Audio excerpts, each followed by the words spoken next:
Hado – aukštos kokybės alyva ir priedai.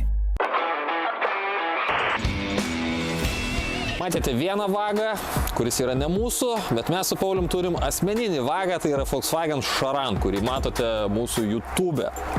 Ir kaip žinia, Charanui pakeitėm variklį, bet variklį dėjom naudotą ir akivaizdu, kad jis tikrai nėra idealios būklės, o mes su šiuo automobiliu planuojame važinėtis ilgai, arba bent jau perduoti kažkam, kas važiuos dar ilgiau su juo. Ir tam, kad šis variklis tarnautų ilgiau, mes pasinaudosim Hado pagalbą.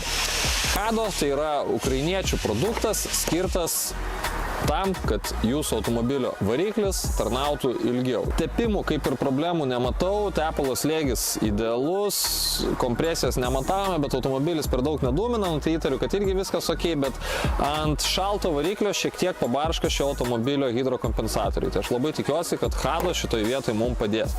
Šiandien turiu tokį produktą, tai yra Hado atominis metalo kondicionierius. Šis priedas turi 3 ingredientus. Hado revitalizantas, tai yra speciali medžiaga, kuri tepimo sistemoje dylančias dalis, pasidėvėjusias dalis padengia metalo keramikos sluoksniu ir pataiso pasidėvėjimą. Toliau yra specialus slydimo agentas, kuris garantuoja lengvesnį slydimą tarp metalo detalių ir yra metalo kondicionierius, kuris sutvirtina tepimo plėvelę ir šitaip revitalizantas dirba dar geriau. Tai aš labai tikiuosi, kad panaudojus šį priedą mūsų hidrokompensatoriai aptils ir šiek tiek padidės tepalo slėgis, pagerės kompresija ir apskritai variklis bus gyvesnis ir geresnis ir tarnaus ilgiau. Kaip dabar vyksta visas šios priemonės panaudojimo procesas? Labai paprastai. Užšildom variklį iki darbinės temperatūros, supilam priedą, tada paliekam variklį padirbti maždaug 3-5 minutės ir maždaug per 1000–1500 km šis priedas turėtų atlikti savo darbą